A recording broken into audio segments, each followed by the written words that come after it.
Hey everyone, welcome to another episode of the Guile Treatment. Kind of got a skeleton crew going today. Yep. Not a lot of, I guess, like new stuff. I would say. We figured. Guess we got to talk about Nats. Got to talk about Nats. There was we've had spoilers and stuff that. I guess honestly, for spoilers, I'd rather just wait for the whole set to come out. Me too, because I don't like this leaking. I like the way Tim's doing it, but I'd rather it all been out by now because the deadline to order player kits was Monday. And that might not be his decision. That might have been a Jason thing, so that's just, But Tim's doing a great job doing that, so thanks, Tim. He's doing what I like most about it is the lore that he writes at the beginning of every, I don't know if it's copy and pasted from the wiki or from whatever, but I like it because I don't know a lot of the characters, so it's great to get some backstory. So thanks, Tim. Mm-hmm. Thumbs up, man. Good job. I guess so. This past weekend, we had U.S. Nationals. I guess we'll start. From what I heard, I didn't go. I also a bag of my clothes managed to make the trip. I didn't. I had some last-minute personal stuff that came up that isn't very important. So I guess the reports that I heard from people who did go was that the event ran pretty smoothly. I know based on the few conversations I had with people that were there during the day, it definitely seemed like the rounds went through pretty quickly. I know that having watched the World stuff, it definitely seemed that it ran much quicker and smoother than Worlds did. So that's good because and also I guess we got 4 new cardboard winners. Yeah. Mark Tyner won singles with Guile. I believe he called his shot. Yes, he did. Predictions. Yes, he did. He did. All the guests called their shot, and he was. Yep. But he called it the best. He called it the best. Yes. That's teams. That's actually a 2 event in a row win for him because he won Kenosha the week before. So. Mm-hmm. I guess people saw his deck and went, "I don't need to prepare for that." I don't need to prepare for that guy. Well, considering that all the massive speed hate in the format rotated out a few months ago with Dust in the Wind. Dust in the Wind would just wreck him if we had it, whatever. I mean, it depends. I know Tim Keefe has been swearing by the Hiei spam, the Zero Diff. Oh yeah, the one you commit. That cancels Guile. Yeah, it cancels life gain. So yeah. So it cancels Guile. Yeah. Teams was won by Scott Sundman, Clinton Thomas, and Brian Harris. So congratulations to them as well. I know Brian Harris has sort of been on cardboard in Spirit before, but now he can say that he was actually on the team when they won. So that's cool. It's really nice to see all these new winners. Even with Scott and Brian being, I guess, journeymen. I mean, they're definitely not right. They're not new players. They're not new players. They I know Brian's been playing since set 1, I believe, and I don't know if Scott's been playing the same amount, but Scott's been around for a long time too. So it's really good to see some new fresh faces on some prospective cardboard, I should say. So because we won't see that for another year and a half or whatever. Yeah, I mean, I guess it'll be interesting to see. Yeah, I guess it's tough to even know what the next champ cycle will be like, just because we don't really know what is going to happen with the change. Right, even just formats, licenses, and very true. Whatever. We don't know when it'll be legal. I mean, honestly, we don't know what the cards will even look like. Yep. The assets, at least. I mean, we haven't seen any assets in the new template yet that presumably they will be going to. So, I don't know. Just a lot of unknowns for that. Yep. But, yeah. Yeah, so I think that might be the only good part of the weekend. I guess I'm going to try not to just, dumpster on them for this, because I've been in a downward spiral of hate and the Emperor's been flowing through me, so it's like, just insert the good, let the hate flow through you thing. Do it. No, as someone who did not go, I had to get all my event coverage through either the UFS Discord or friends on Facebook or text messages from people who were there.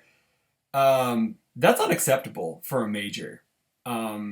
We had competition that weekend. We had Final Fantasy TCG Nationals that weekend.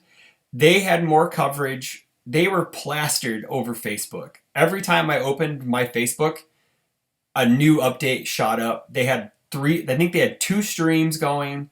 They had continuous coverage. And all we had was the start.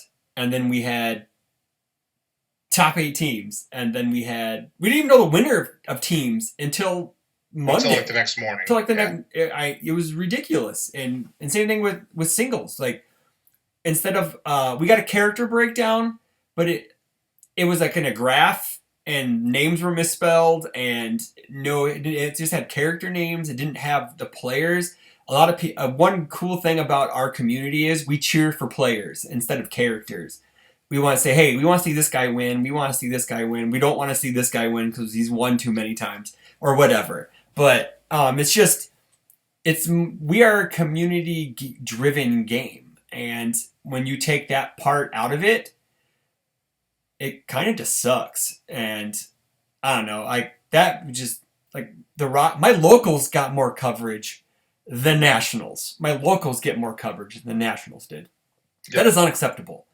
And I don't know whose fault it was, but the only people you can really blame are the people who were there. And we have a new OP team, and I don't know if they're in charge of coverage, but they are in charge of someone there should have been in charge of coverage. They left their social media guy back in Vegas, and he was doing a great job with leaks, like the leaking of the Astaroth Ultra Rare all weekend, like doing little tidbits. So Tim, that's great. Keep that up.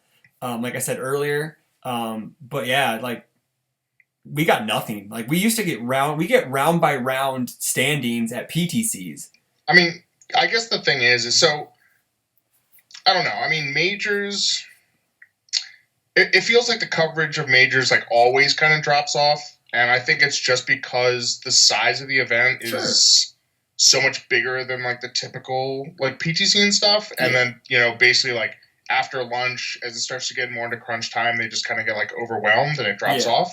Yeah. And I mean, that's one of the things too, is like when, basically like the weekend, like I knew I wasn't going.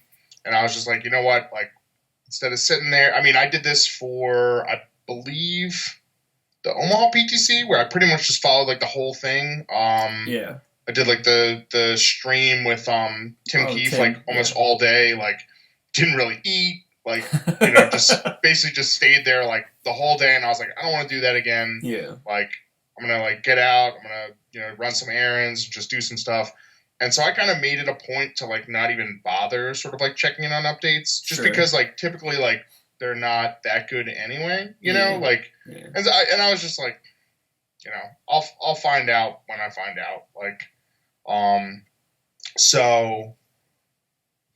but yeah, I mean, so I sort of almost like came back, like I would check in a little bit like in the evenings, and then like on Sunday, obviously like once it was into top cuts, like was a little more curious like how it was going, and I had sort of the same reaction, that, like, you're right, there was no coverage. I mean, there was nothing for me sort of at the end of the day to even go back and kind review. of look at what had happened.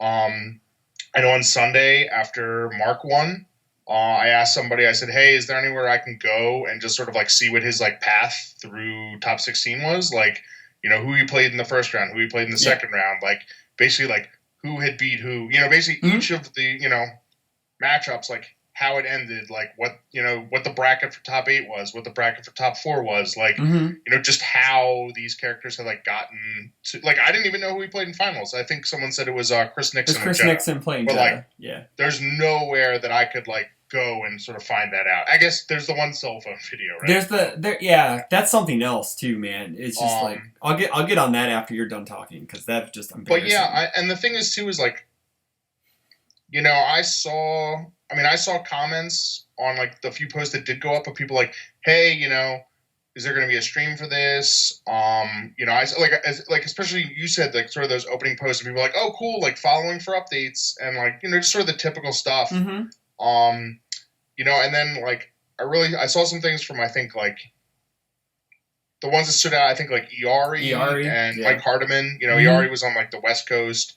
Hardiman is obviously in the UK, and to me, these are like, you know, generally like pretty positive like community members, you know, like I don't think they're really like lining up to, you know, say a whole bunch of bad things about Jasco. No.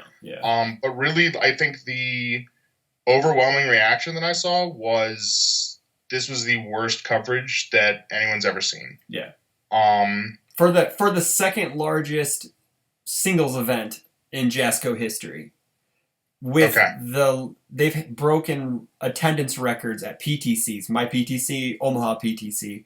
Even like smaller PTCs are getting bigger than normal numbers, and we have nothing.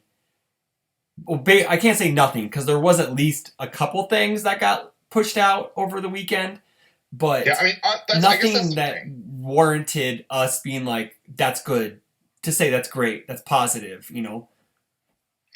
And I wonder if I just that's the thing. It's like I just can't know. I don't. First of all, I feel like we say this every event. Yeah. How can we not have a stream in 2019? That's not a LWG event or an event I go to or something that, you know, a store has set up themselves. Right. You know? I mean, the thing is like I saw something at one point, and I don't know if it did stream and then it dropped out, or if he was just recording or whatever. I saw something where it was basically like, go check out like Twitch, whatever / Meta One. Mm-hmm. Yeah, I think Fields tried to personal Twitch. Yeah. Like, why is it not / play UFS? Why is it not play UFS 1 or play UFS 2 or something like that? Yeah. I mean, it's sort of one of those things like, once again, this is your biggest, like, these are your biggest events. This is basically your second biggest event of the year. You know, as you said, number-wise, it's like their second biggest event ever. Yeah. And, like, you guys, like, they really just need to get a stream set up, have someone to run it, and put it out there. I mean, like you said, like, there was another Nationals, that had, like, 2 streams? Yeah. And the thing is, like, it's publicity. It gives the people who aren't there something to sort of, like, watch and stay, like, engaged with what's going on. Mm-hmm. I mean, to be honest, I think at this point, like, it should probably be, like, a commentated stream. Oh, for sure. I mean, that's what the final bigger ask. The Final Fantasy stream. They have 2 guys who actually pay 2 guys. I don't know if they pay the guys, but the guys are at every Crystal Cup, which is like a giant regional, or if they're at everyone, they're probably paid. They're probably paid to do it by Square Enix, and I know Square Enix is is way bigger than Jasco will ever be, but that has to be said for something that, hey man, maybe you're not able to play. Instead of playing, do you want to commentate, and then we'll compensate you for it? First, you have to get a stream set up to begin with. I know that the one Worlds that they had at Level Up, where they had the big stream set up. Yeah. I mean, honestly, the commentary. No, it wasn't that. It was at the. Was it at the 1K? I remember that there was a stream. They had one with Mohawk Mike. By Mohawk Mike and Garrett Brett. That was the 1K.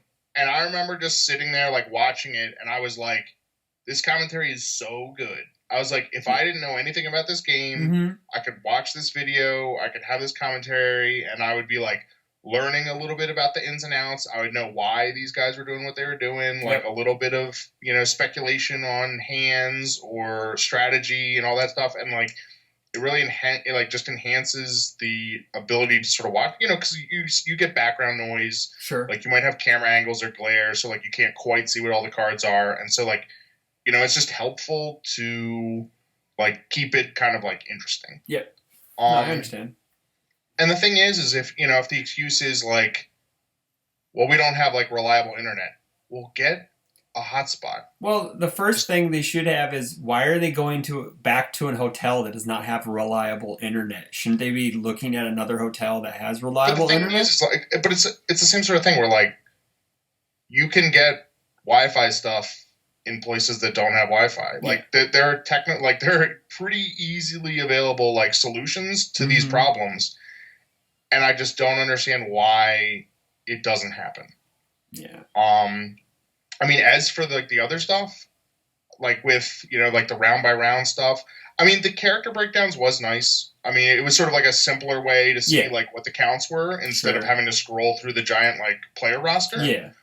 But like you said, I mean, one of the things is sometimes I like, like you like the player roster because you can see, if I'm at home and I'm like, well, what's Phil Birch playing? Yeah. What's Jeremy Ray playing?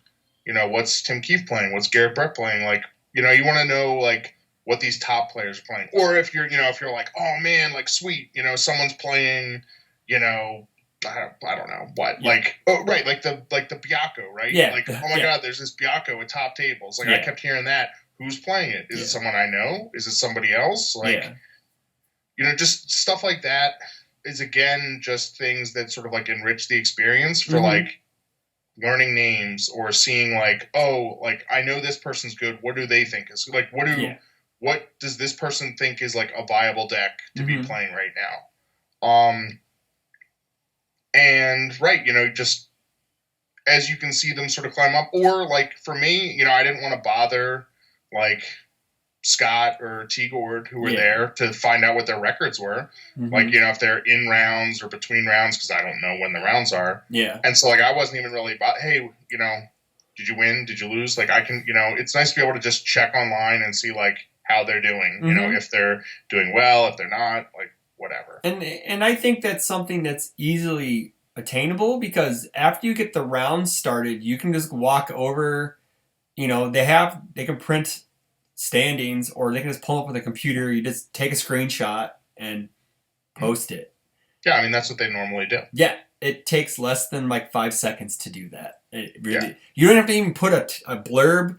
You can go round 1 or round 2 or round 3 and just send it. And none of that got done. Like, it's some basic event running stuff that just falls through the cracks because I don't know if it's just complacency or it's laziness or they just don't care. And I think that kind of made me mad because it's just like they have an event. I know they have to take care of the event. That's fine. But the people who can't make the event, it's like we don't exist. They don't give a crap. It's just like, I don't know. It's like I think that you want to grow your player base, so you want to have as much information out there as possible. And even just like I knew more about the Final Fantasy Nationals than I did about our Nationals that weekend. Like, because I have because Zach Burrell plays both games and he actually got top 4 at Nationals this weekend. So congratulations. I know he watches the show or listens to it. I don't remember, but congratulations, sir. But yeah, it's just like, it's simple, basic stuff. It's like, take care of your community, take care of the event, then take care of everything else in between after. Like, I'm telling you, start of round, end of round are the 2 busiest parts of an event. During the middle, the OP team has nothing to do other than maybe answer judge calls and rifle through paperwork. And it's not difficult. It's like, I don't know. Maybe I'm just spiraling downwards, but yeah, try not to. And to be honest, like even afterwards, like I feel like it's continued to some degree. I know, like I think we're still waiting on several PTCs worth of decklists that haven't made it. Like I know they had issues with the website where they got like locked out and the website was down. I don't know if they were moving server. I don't know why, but. I know there were website issues. I know they haven't been posted to the website, but I know like Omaha, Kenosha, Jenks have been posted to the Facebook page. Okay, have they? Yes. Are you sure? Yes, because I know that because I was 8th and Phil booed me for being 8th. So that sounds like Phil, and that Phil would do that. So but okay. yeah, So it might just be that they're not on the website. It's not on the maybe website. They're not on Ultra. I don't know. No, they're on Ultra. They're just not on the website. And then that kind of leads me into my next point. The national deck lists that was passed out. Well, that's what I was getting to. Yeah. What the fuck, man? Like, I'm serious. Like, it was in some Google Doc that is out of order. Deck lists aren't correct. They're not even, like, there's misspellings left and right. It's just like, I get that they wanted to push this thing out, but man, show some pride in your work. Like, get like the standings correct and get the names of the people correct and get the name of your product correct. Because that just seems like you just don't care about it. And that, again, just looks like you just don't give a shit. And it's just, I don't know, man. And the thing is, too, is even once that was mentioned, I feel like the response was pretty cavalier. You know, I saw, like, Shane had a comment, like, oh, hey, like, you know, this deck, like, Miles' deck only has, like, 4 cards in the sideboard, and, like, I know mine, like, has 7 cards in the sideboard, and this card that was in the sideboard is listed in the main board. And then Clint... like, oh, yeah, there may have been, like, some, like, slip-ups or something. They also had Clint Badger as 5 true identities somehow, and not 4, so, you know, that's cool. But like they were all like, big changes are coming, and it's just like, if this is the big change, I don't want it. Like, and I know I had a kindred spirit in Phil Birch. I was like, it's not broke, don't fix it, man. It's like, post the stuff on Ultra, post it up on Facebook. When the website's up, post it on the website. And the first thing I posted this underneath the Google Doc. I was like, this is the first thing I saw. I had an ad, just like, buy this. It's like, buy medical insurance or something. It's just like, I want to see deck lists, man. I don't want to get sold stuff. So I'm never clicking another Google Doc from them ever again. I'm sorry. I'm just not. It's, you know. Yeah, I just don't understand. I mean, I also don't know, like, did they ever get to, like, all of top 16? Because, like, last I heard it was just top 8. I have no idea. I know that people want that Raiden deck list. So I know people have been messaging Jesse Allen about it directly. You know, so kudos to him for topping with Raiden. I believe he beat someone. Did he beat Sunman? He beat Sunman, and that was Sunman's only loss up until top cuts, obviously. Mm-hmm. But yeah, he beat Sunman. So I think a lot of people really want to see these 9 through 16 decks, because those are the decks that are like, wow, those decks. You know, who would have thought a Raiden made tops? You know, holy shit. You know, that's crazy. But yeah, it's just. Yeah, to me, I was talking to somebody about this, and in some ways, like, this reminds me a little bit of, I don't know how familiar you are with it, but, like, for fighting games, like, there's kind of this ongoing, I don't know if you would call it, like, a feud, but basically, like, the FGC versus, like, Esports. Okay. And the FGC in some ways is like a lot like UFS, where it's a very like grassroots type thing, you know, like they're the ones that are like organizing the tournaments, they're the ones that are making streams, they're the ones that are making content. You know, like there's so many of these people that just put in like a ton of work to like crank stuff out. And then, so there's like sort of like a little bit of this resentment for like some of, you know, these sort of like bigger events. Yeah, the esports leagues. Like, and honestly, even like, you know, with the FGC, I mean, there's trash talk, like, you know, it's kind of like a Wild West type thing. Yeah. And then with the, like, sort of the idea of like these big money tournaments and this sort of more consumable, direction that like some of these big video game stuff is going, you know, there's sort of like a fear that it's gonna like lose some of what like made it so much fun. And so I mean that's the thing, is like there's a lot of those things that I said I feel like are the same about like UFS in terms of like, you know, pretty much everything is like community driven. Yeah, you know, it's like it is. Yeah. You always sort of hear that where it's like someone's like, oh, you know, like my deck's not very good, but I'm just going to go to this because like I want to meet, you know, it's like I want to hang out with Yep. all the other players. Mm-hmm. You know, like they're going to the event, but like they don't care. They just want to be, you know, they just want to be with everybody else. Sure. I mean, like you know, like you have all your like streams and like videos of like locals. I know like TCGU puts out like their gameplay videos. Yep. I think Legendary Wolf has like a stream Yep. sometimes, like when they're having like tournaments at the store. Mm-hmm. And even like we talked about with streams at PTCs, you know, it's typically player driven. Yep. And so the thing is like when you have these bigger events that are much more like Jasco run, and then they like don't have any of this, and especially as they are like attempting this sort of like big transition into like more, you know, like mainstream aspirations with like My Hero and like that kind of stuff. Like you have to be able to do that while still like catering to all the people that are playing. Yeah. You know, like, and I think that stuff like this weekend, it kind of like exacerbates the, I don't know, like almost just like the fear and just worry that like people have just like not knowing like what the plan is, not knowing what's coming. You know, it's just there's so many questions about next year that nobody seems to have answers to. And to add to that too, they gave us less about 2 months out from YuYu Hakusho a player kit date, and we don't even know the whole set. It's just like they showed as of recording today some Talum ultra rare that's just whatever. It's just, you know, it's like I don't know.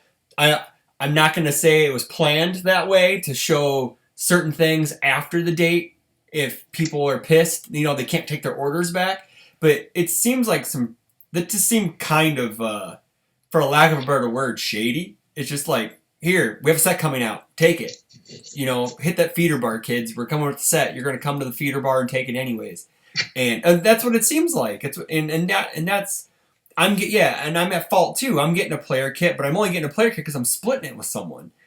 We're actually not getting a player kit. I've actually talked to many of people who are not even investing in this set because they have no idea what's going to happen after this set. Like, heaven forbid. Okay, so like, you know, the whole rotate 2018 meme joke thing isn't true, but like seriously, like what's going to happen with our cards? Like seriously, what happens if My Hero just takes off and they're like, well, we're not going to have a mixed format anymore because My Hero's making us enough money or we don't have to worry about it. I don't think that's going to happen. But, I mean, I'll be honest, like, I don't care if that happens. Well, yeah, I know. I understand that. You know, I said that I didn't care if that happened, like, when we talked about... Oh, yeah, exactly. But the issue is, too, it's like... Yeah. It kind of... The My Hero thing may take off more because no one wants to be in this format. And that's another thing. I guess that's the other big thing from the weekend. Yeah, the format's horrible because all it is it's either you kill your opponent on turn 1 or you get debuilt to 0 and die on your turn 2. What kind of fucking shit is this? I mean, something honestly that's just strange to me is I think you would be hard pressed to find someone who was like really unhappy with the meta after 7th Cross came out. Yeah, 7th Cross meta was fine. I think that there were still some things that were like a little, you know, a little strong. Yeah. But in general, like it felt pretty open. I mean, I know me, you know, the doomsayer of like all things misery, like I liked it. You know, I thought that there were a lot of things that were open. I felt like it was probably the most open we had gotten since Bebop.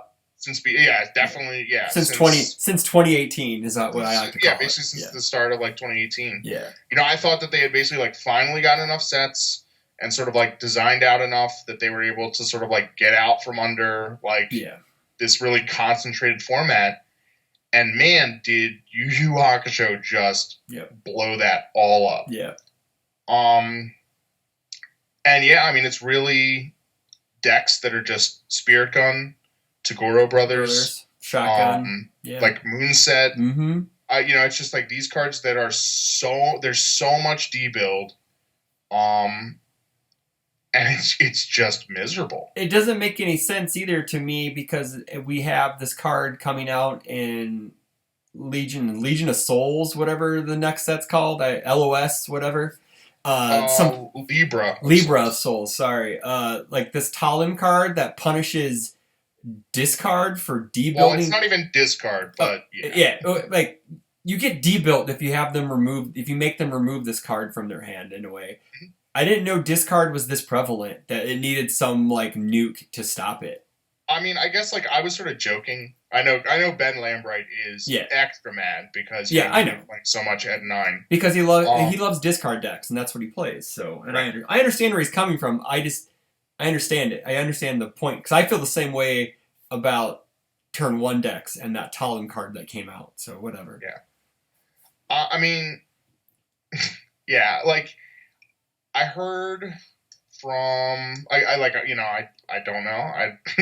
I don't know who lost to who. I was told that in Top Cuts, which admittedly like isn't a huge, it's 16 decks. So, yeah, it's not a giant sample size. Yeah. It's kind of like how, with the Bebop Worlds, we were like, the only time a Bebop character lost in top 8 was when 2 Bebop characters had to play each other. And, yeah. Right? Like, well, yeah. And like basically the only time in Top Cuts that Spirit Gun decks lost was to other Spirit Gun decks. Yep. Mm-hmm. So, obviously it's pretty miserable. It's pretty miserable. It is. Yeah. And I mean, I guess that's the other thing too is like, the thing is that sort of like concentrated debuild of stuff like, Keelik with like Spirit Gun. Yeah. Or and Moonset. Like Raptor that's got like Tagoro Brothers. Yep. Or he can play Moonset too he can play Spirit Gun too if he wanted to play a non-flash attack. Yeah.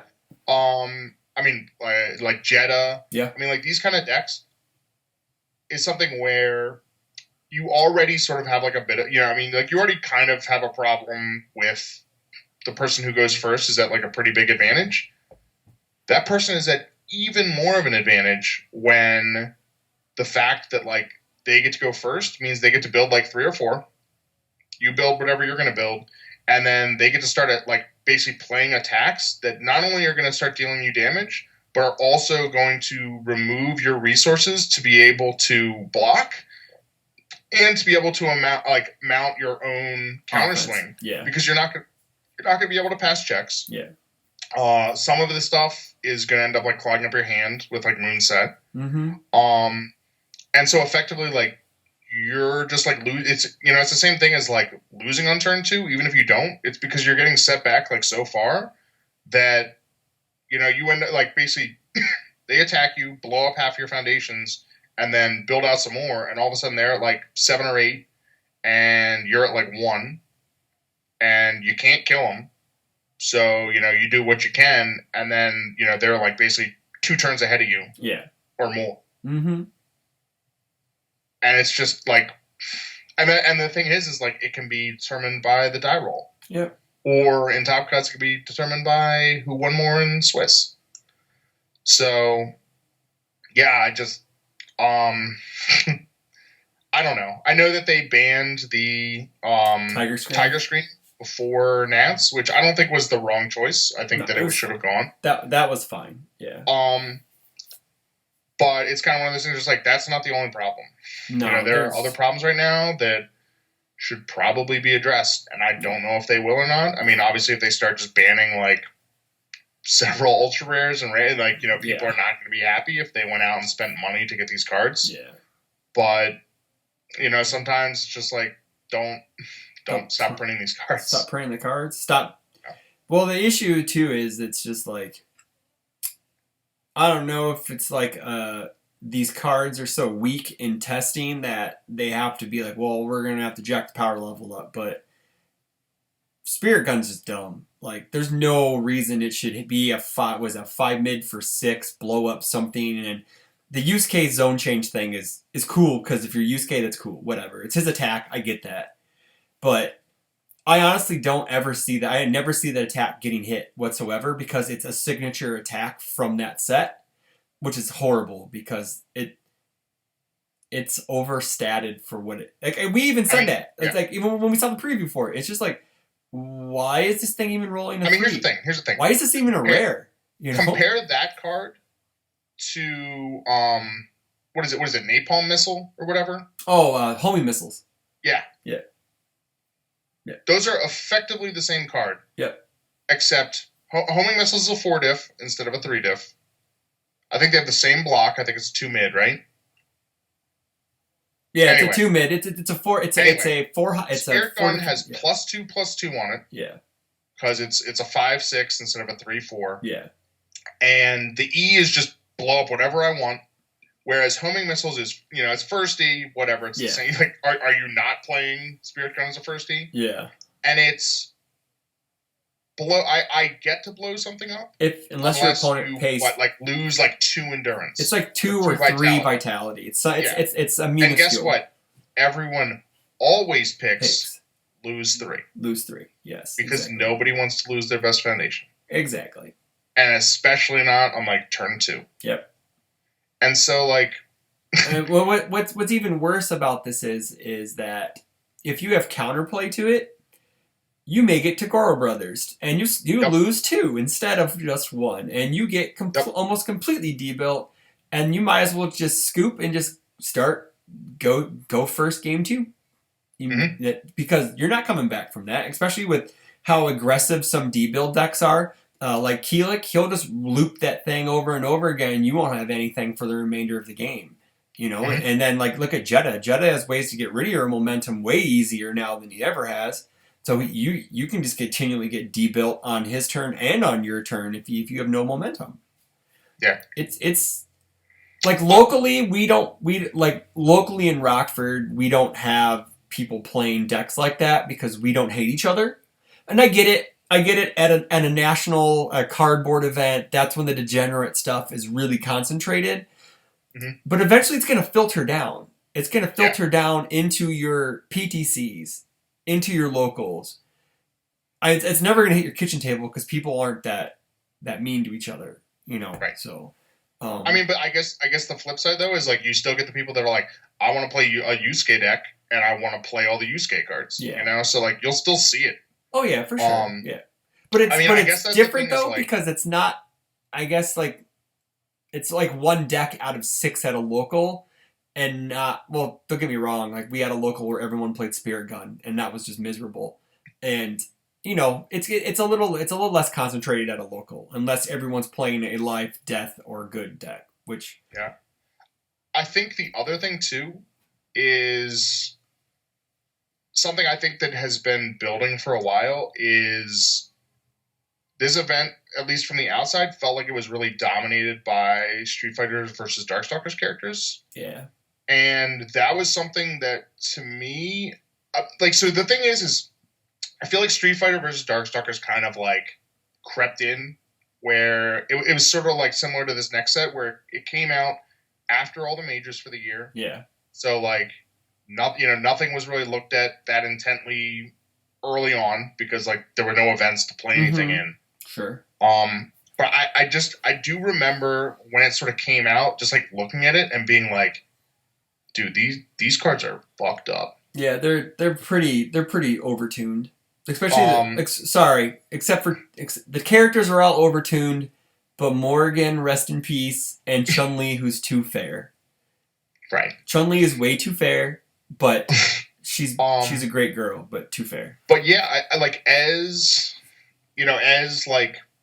more cards have come out and these characters have sort of gotten a little bit more support, and especially as the some of the Bebop stuff is falling out of favor. I guess the big difference to me between the Bebop characters and the Street Fighter vs. Darkstalkers characters is the Bebop characters for the most part are just. I have a lot of health. Yeah. And I put stats on stuff. Sure. The Street Fighter vs. Darkstalkers characters are, I have a lot of health. I probably put stats on things. And I do something else. I play defense. Yeah. Oh, yeah. And I have tricks. Yeah. And you're just What the fuck? Yeah. Like, they are brutal. Yes, they are. Like, So- take Gil, Jeddah, Raptor. What? Street Fighter vs. Darkstalker characters have won the last 2. I mean, even Akuma. Akuma too. Yeah, Akuma. Yeah. Look at all the look. I think that may be the most winningest set in current standard right now. I mean, you didn't even mention like Lilith. Oh yeah, Lilith too. Oh god, fuck that character. You know, and it's just like Mortal Kombat. It gets like Mortal Kombat and Bebop had a lot of, you know, it was the start of the power jump, but you had enough variance with the characters where some characters weren't that great, some characters were good, but everyone had their own little. They like to pick and choose out of that, but like in a set where you have 8 characters, I don't count box toppers. 6 of the 8 characters are close to S tier characters. A+ or higher, that Definitely A or higher. A or higher. Let's go A or higher. No pluses. A or higher. That says something like, dude, you need to bring that shit back a bit because not that you have to have an egg in every set, Talim. You know, but shout out to, you know, Ben Lambright there. Sorry, buddy, that your favorite character is crap. Hey. His favorite character is ruining his favorite deck, right? I'm sorry. Yes, that's true. But now I lost my train of thought. No, but these characters in Street Fighter vs. Darkstalkers are insane compared to the Bebops. And like you said, they have like multiple abilities. Like Jeddah has 3 abilities. Why does he have 3 abilities? And like Gil draws a billion cards when he doesn't really need. He's a 5-hander. He's not really a 5-hander. He's a 7-hander. It doesn't matter if he goes first as a 5. He's always a 7-hander because you're always going to play cards. Yeah. I mean, 7 or 9. 7 or 9, yeah. If he's drawn on his turn and your turn, yeah. And then he gets, not to crap on Gil because he just won something, but it's just like, that character's just insane. Seriously, like. Yeah, I mean, I think part of it too is like the fact that we lost a lot of our like speed hate. Mm-hmm. I mean, granted, not that it necessarily even matters now because it would all just be like blown up or flipped anyway. Yeah, but, exactly. Yeah. But anywho, yeah. I'll Dust in the Wind. Cool. I'll Tagoro Brothers. Yeah. Or they'll Spirit Gun it first and then try to save it, and then you get Tagoro Brothers. It's like, I'm dead. But yeah, so okay, so like that was that basically those are my 2 big takeaways from the weekend where people were really frustrated with the coverage. Yeah. And the people who were there, like, and I'm not going to say everyone. I think some people, you know, just this is like they just love the broken shit. Yeah. And like this is, you know, they enjoy this. They enjoy it. And that's fine. That's fine. Yeah.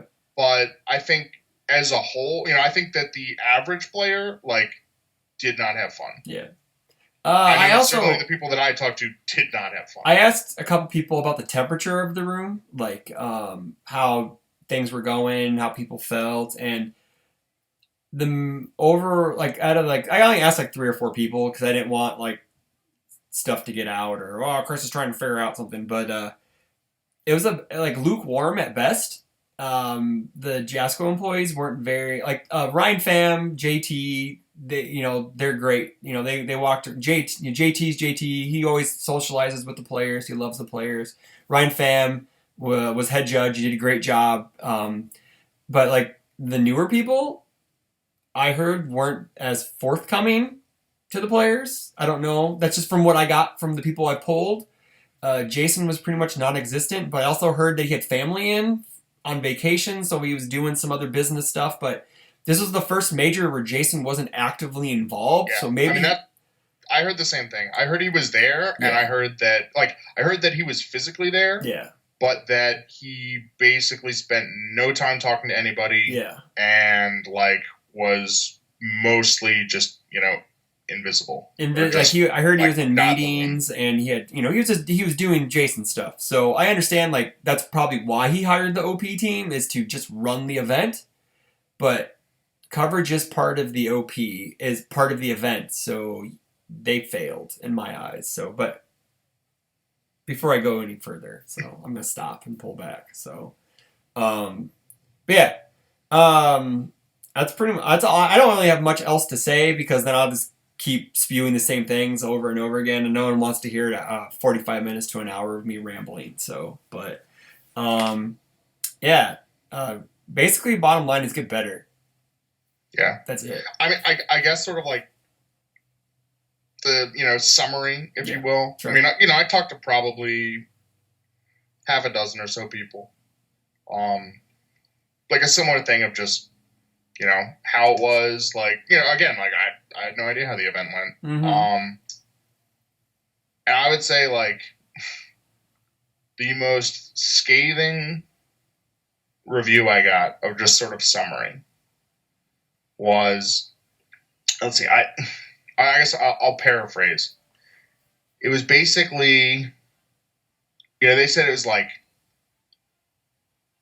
pretty easily like the worst week that, Jasco had like publicly had for a while. Mm.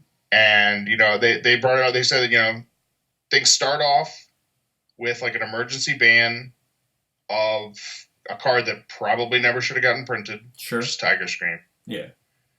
The entire format ends up just like, just crushed under the weight of more cards that probably shouldn't have gotten printed. Mm-hmm. Just Spirit Gun, Tagora Brothers, like some of the other D builds, some of the character, whatever. Yeah. Like those are the, like, Spirit Gun's the primary offender. Tagora Brothers is probably like 1B. Yeah. And then, you sort of have like the characters that we talked about. And, and just a couple other things. No coverage. No stream, no interest in streaming.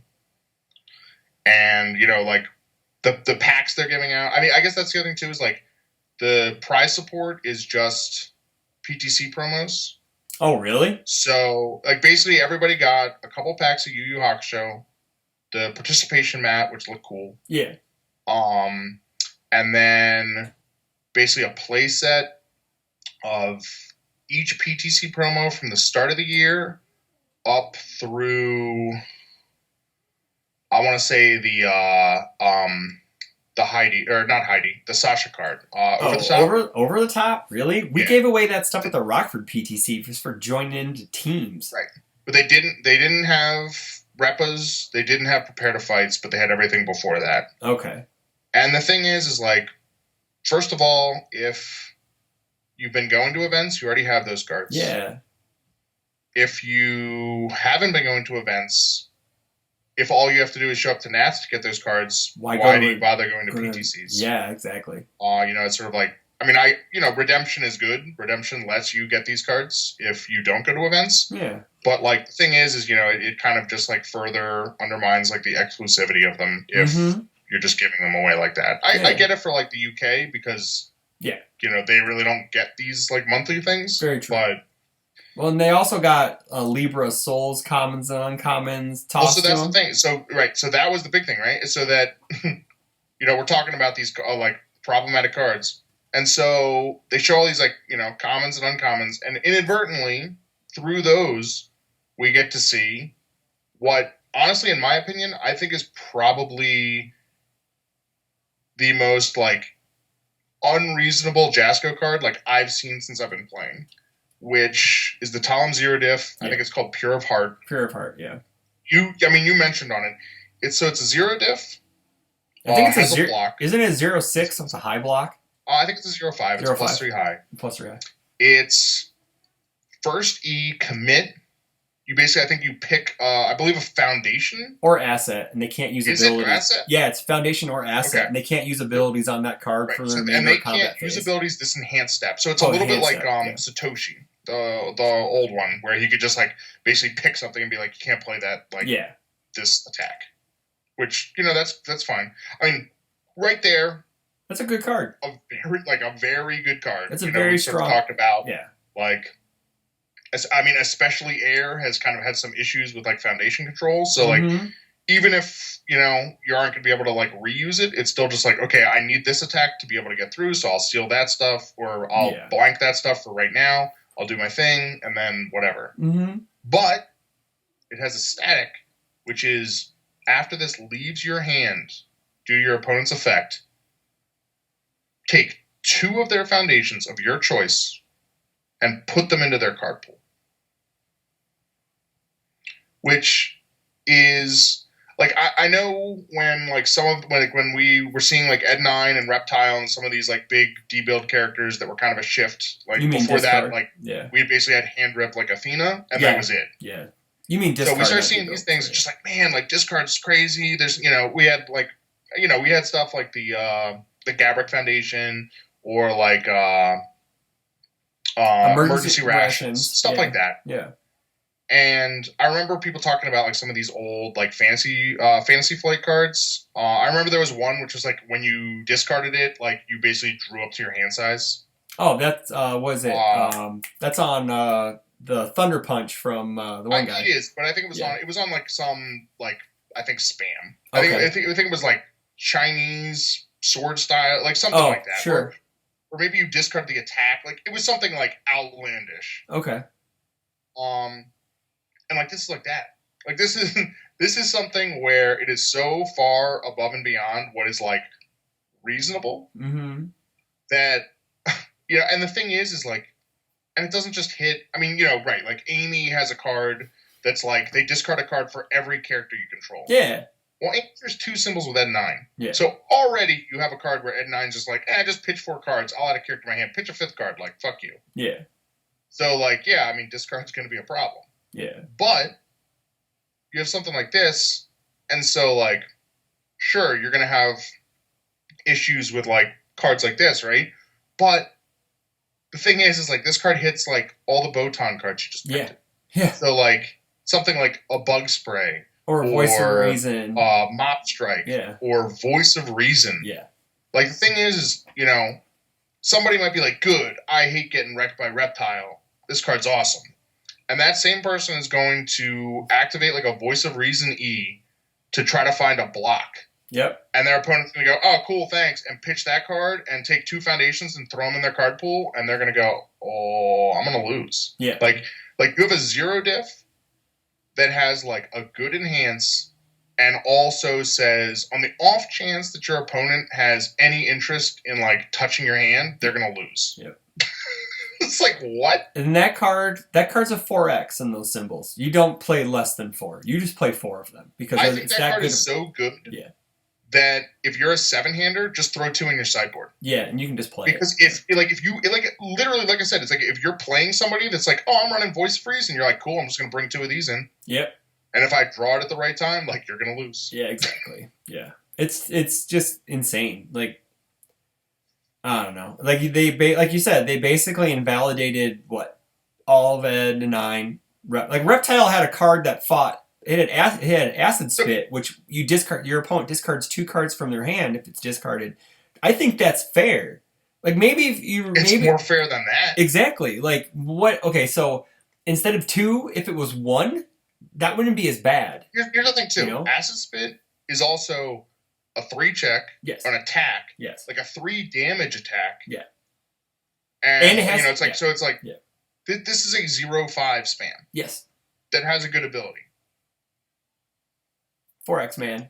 It's like I'm instantly thinking it's like, well, Cole Khan's got to change now because I play Mop Strike, I play Bug Spray, I play Voice of Reason. And it's just like, looks like I'm just gonna go play the D build on life then and just live with that because I mean, you can play that, you just can't use those E's. Oh, exactly. But that's the whole point, though, is to it's just you just invalidated a bunch of cards, and it's just like, but yeah, I mean, I guess as we get so it's just got a little bit, I guess a lot of it off track. Yes. But it's just like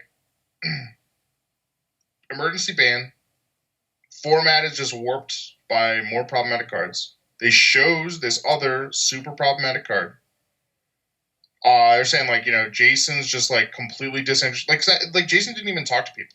Yeah. He was just kind of on the periphery and then gone. While this event is just being miserable. Yeah. They were saying the new hire team, they basically said what we said, which is that the round times are good. They had a couple repairs, but they for the most part got stuff running smoothly. Mm-hmm. But they were saying there were a lot of judge problems. That the people basically showed kind of a fundamental lack of understanding of the game and the rules. I know I had multiple people saying that rulings that they got that weren't from Ryan Pham were not correct. Which from what I've heard before the event, they basically said like, "Hey, I'm new. Like, if something doesn't sound right, like, you can appeal to Ryan, the other judge." Yeah. But like, then why are you even judging? Exactly. Why are you judging Nats? Go to some PTCs. Like, get your feet, get your feet wet first. Yeah, it's like you might as well have just flown in someone from out of state or someone who knew the rules somewhat or knew how to play the game. Yeah, I mean, they said that basically like you probably could have just had some like they said you could basically probably have like some local like volunteer like high school students and it would have been about the same. Oh wow! Which is not a very ringing endorsement. Nope, it is not. And the other thing was that apparently they were supposed to be side events. Oh, those never. And they were not advertised at all, and nobody did them because they weren't talked about. So yeah, I mean, I don't know. Yeah. Anywho, yeah. I mean, I guess. Yeah. The thing is, it's like you can just pile on, whatever. Yeah. Honestly, I think some of this is on the community. I think that if this is the kind of stuff that's like unacceptable to you, like you need to speak up, be it on Facebook, be it on the suggestion box. If you want to email Jasco or call Jasco, whatever. Like that thing is like you kind of like we gotta have to just say like stop. We're sick of like every event. Where's the stream? Every event. Where are my round reports? Yeah. Like when these sets are coming out, like why, like you have to complain about all these cards. Like these cards that are coming out in some of these sets, like clearly shouldn't be coming out. Mm-hmm. I know that they have like some amount of playtest at this point, but something in their process is like broken. Mm-hmm. Like what I hear is that they have the cards, they do the playtest, and then after playtest, they basically like change cards, like probably somewhat based on the feedback of playtest and somewhat based on like, whether or not something is like, if something's too bad or too good, like they'll change it. But I don't think, I mean, it definitely looks like they don't then playtest again. Yeah. And well, they probably don't have the time because they're always right, strapped but like for time. There's too much stuff getting through. Yes, I agree. And presumably they don't want to just start banning like a dozen cards or something, or a half dozen cards or whatever it takes to like have a decent format.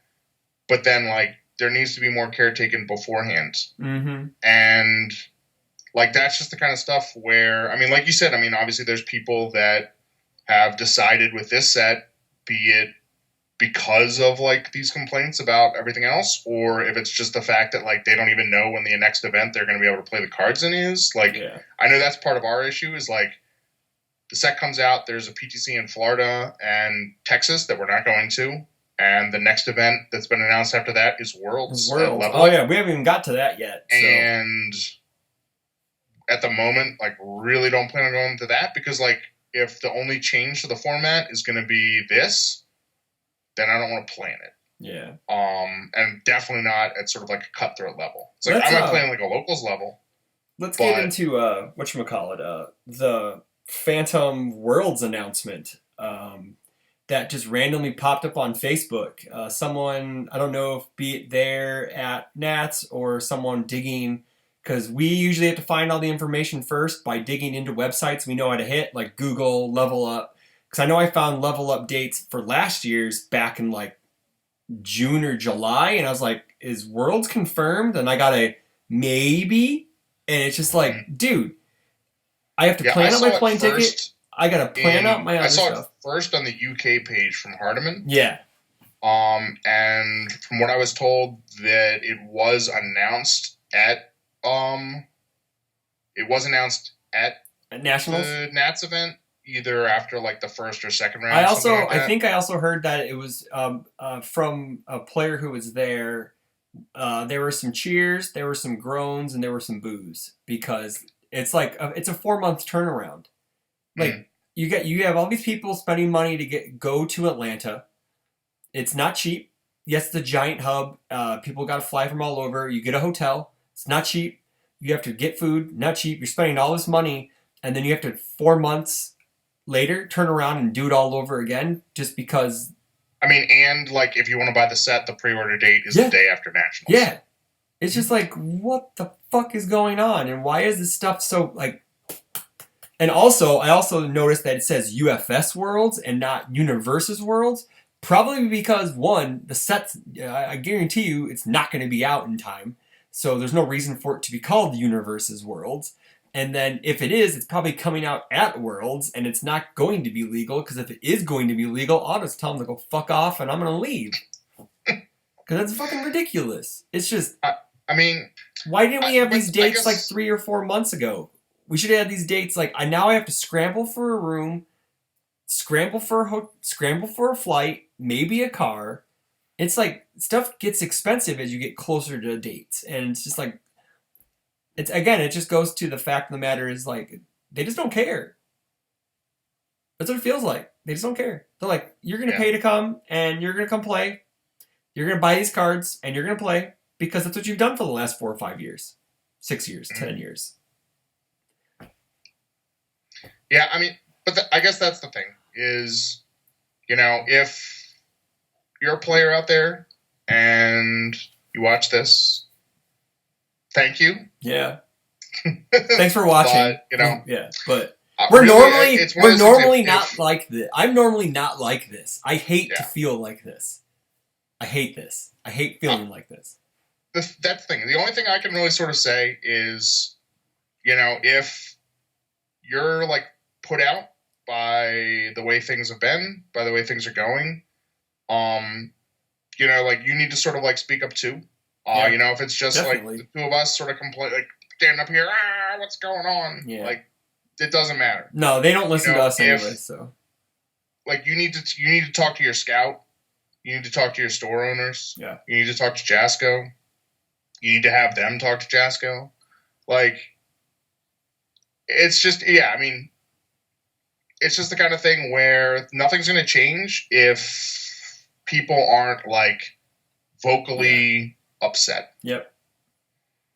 And it has to be everybody, because if it's only a minority, we will get targeted as toxic, and that's just the way it is. This is it. Seriously, that's just the way it is. And Jasco does not like criticism. They think they do no wrong, and they there's a few of the people who work there who will admit things, like okay, Tiger Scream was a problem at one, blah blah blah. That shouldn't, they won't say that shouldn't have ever come out. But they'll be like, we took care of it. We heard you guys. We banned it. And that's fine. That's good. But do more. Do better. Yeah. Own up to your mistakes and do better. That's all I can say. And that's all, and me putting out content, I don't like talking like this and being all downtrodden and Debbie Downer, and I hate it. So I mean, the thing is like you get stuff like this, like I mean, this is off-putting to like new players too. Yeah, it is. Like, you come into a game and like you just see people, like everything's terrible. I mean, it's not like. I guess that's sort of the tragedy of the whole thing. Is at the same time that I see people complaining about how terrible like Nats is, I also see people talking about how great their locals is. Yeah, like there's a fun format in there. It's just everyone sort of has to have this gentleman agreement to like ignore the cards that make it awful. Exactly. Yeah, and I think, that's like kind of like what we have locally. Like, people don't play Tim Keep 2 Reduction Boulder all the time. They have other decks to play, and like I don't play Cole Khan all the time, even though it seems like I do. I don't. Like, I'll borrow decks from people so I don't have to play it, because it's really the only deck I have built. So, but, and some people like playing against him because they like the aggressive nature of the deck, and they like testing their metal against it because the deck's a PTC topping deck. So, but it's just something's got to change, man. Because because I posted on Discord, and I'll probably get flack for it, whatever. If I'm not getting a phone call now, I'll get one later in the week. you have to think inevitably, my hero is going to take the same turn as this game.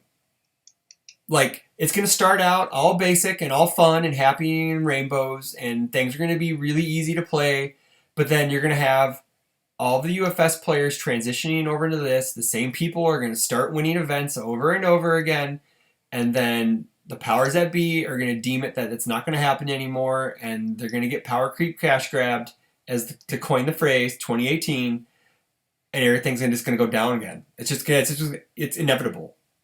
I think it is, and that I hope not. Like it's pretty easily preventable. Oh, it is. Oh, definitely. But the point is, are they going to prevent it? Yeah, and that's the big deal. But anywho, all right. So I'm done. So, hey, everyone out there, stay safe and salty. Yeah, I mean, like. We're normally not like we're mostly pretty positive on this show. This is one that's been pretty dark. I mean, you are. I am. I know. But I do want to update. Okay, so positivity. We're going to end on a good note with points from Nats. As bad as the format was, the guests ended up with 2 points. Mark Tyner called a shot. Actually, it's an extra point, because he called a shot. Sure. So, extra point. So, they got 3 points. Guess needs some help. Guess needs some help. So they're at 12 points because Dave guessed 120. I saw the 115 for teams, and I'm like, I'm set, man. There's some points right there. It's 2 points for exact attendance, but he won with 120 because I believe there was like 125, which is kind of funny because the UFS you guys, the TCG you guys, I should say, they hit a deer on the way there. So I hope you guys are okay. Hope you guys made it home. But if they were there, they would have been the amount to bump it to 8 rounds and a top 32. Because what does it have to go to, like 129? 128. Or 120. It's 128, 129. It's one of those two. I actually, I looked at it, and there's no top 32? That says that it cuts to top 32, okay. But it would have gone an extra round. Yeah, it would have gone an extra round to 8 rounds, but I believe someone said that at that cutoff, that's when top 32 should happen. Because there's just so many people there should be a top 32, which kind of makes you wonder if Worlds if Nats was this big. Worlds. Here's the thing, though. Honestly, with diversity, top 16 board, depending on how much it goes, I mean, so this was basically top 21 because we had 5 diversities. Yeah, we had 5 diversities. Yeah. So I mean, the thing is with diversity, if you do top 32, dude, you're going into you're going to end up with somebody in the 50s that's going to be the 32 seed. So it's not worth it. No, it's not worth it. No, I don't. If you're doing top 32, you got to get rid of diversity. Yeah, I know. I knew someone was saying that they were kind of bantering about doing the whole twofer for diversities. That the OP guys were talking about that. So I can tell you that. If they had done that, if they had done 2 of any character can make it in, that basically there would have been 1 extra Keith 2, there would have been 1 extra, I believe, Guile, and that would have been it. Wouldn't there have been an Akuma too? The top 16 were 14 different characters, and then all the other diversities were because they kept kicking into another character that was already represented. Okay. Another surprise was no Raptor topped. That was a surprise too. So we're kind of flip-flopping the show. We did the bad stuff. We did some good stuff, bad stuff. Now we're doing good stuff again. But no Raptor was a surprise, and that was a big thing in the community. I was like, well, no Raptor's top. That's just kind of odd. But, the format is so that he has no foundations. So he has no shaman. So he can't do shit. So, you Taguros, their shaman, they die because they have no hands. So, I mean, I think some of it's that. I think the other thing, too, is, Raptor's not a fast deck. Yeah. He's typically more of, a couple pokes, play some defense, and then just kind of, assemble, wait till he has, either a bunch of attacks or the, shamans or whatever, and then just kill you with a big string. Yeah. And that's just not the UFS that's getting played right now. Very true. Yeah. I mean, basically, a lot of the decks were decks that either were playing the debuild packages or decks that could function without it. like low foundation counts. Sure. I mean, that's one of the reasons Tim Keefe too is really good right now, because his check boost means that he doesn't have to have a bunch of foundations. Yep, very true. I don't think a Yoshimitsu made it, but he's like a little bit similar, where he gets the check boost. Yeah. Raiden, I mean, part of Raiden's success is probably the fact that he just goes 6 or less. I'm all about it. Yeah, because he just commits 3, then readies them anyways. So like that. I mean, I guess Keelik was the one, basically squeaked in on the fact that he. I guess he's running D-build, but also he can function. It's like 3 or less. Like all I got to do is pass my first card. Yeah.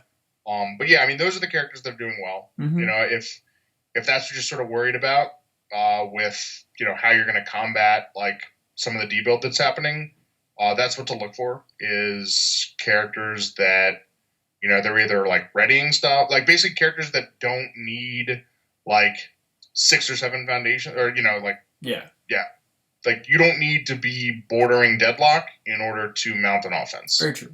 Yep. So. All right. Well, hopefully we didn't get anybody down. Hopefully, we did this episode this way, I guess, because it's really weighing on me and Rob and a lot of people in the community. And I mean, yeah, to me, people need to know, like, what's going on. To me, it's just one of those things where, like, I heard enough of these things from like other people that I think it's sort of good just for people to know, like, if you feel this way, it's good to say something. There's other people that feel this way. Yeah. So and say something about it. Don't feel bad about it that, like, you're the only one that's like not happy with the way things are. Yeah. And again, just feel free to just let the people that matter know. Yeah, just post it on Facebook. Post it right to their page, man. That's all I would say. Just do that. Just post it right to the Facebook page. So, but remember, no swearing or you're gonna get banned. No cursing, or you get or you get banned. This is a good Christian game now. Yeah. Okay. Well, look who won the UFS players for Christian abstinence. That was great. That was fantastic. So, all right. So next week, I believe we're gonna try to get Mark and Barrett back. We're gonna go over Mark's thrilling win at Nationals, and then we have PTC after that. Just some logistics things. I'm going to be taking a content creation break after Indie PTC. We're still going to do the Guile treatment for the PTCs, but the match videos at home, the deck profile videos, which I haven't done in a while, which I am going to do one on Chun-Li 2 as a budget deck, which I'm very excited for that one because that deck actually looks like a lot of fun. That list looks like a lot of fun to play. So the videos are going to trickle out instead of just be every day. So we're going to get back to doing some just bare bones stuff because I'm being kind of overwhelmed, if you can't tell. And the thing is, too, is like it's basically off-season, right? Yeah, for the most part, yeah. Right now. There's nothing to prepare for, so. Yeah. Like, I got Indy. I'm just rolling holidays coming up. Just rolling Kotal Khan into Indy anyways, because it's the last time I'm probably going to be able to play him. I thought about a sick grow list, but I have to play the Death D-build package, and I don't really want to do that. But I guess I may have to if I want to play grow, so. Grow's pretty sick. Grow's pretty sick because I found out that I like characters who can pump stats. So I think that's like any other red-blooded American. I like to punch people in the face. So other than that, stay tuned for more episodes. Like I said, let people know if you have an issue with something. Post it. Let people know. Let the people who are in charge know that how you feel about the game right now, because that's the only way things are going to get done. That's one thing about Jasco. They have listened to the community in the past about things. Zoe 3 being banned. Zoe 2, I'm sorry. Zoe 2, the chant. Ban that shit. Just ban Zoe 3, too. Ban Zoe 3, she's bad. So, whatever. Mike Hardman thinks she's good. So, I think he's actually tried to list, and it's kind of funny. But anywho, stay safe. Take care of each other, and we'll see you all next time on the Guile Treatment. Have a good night.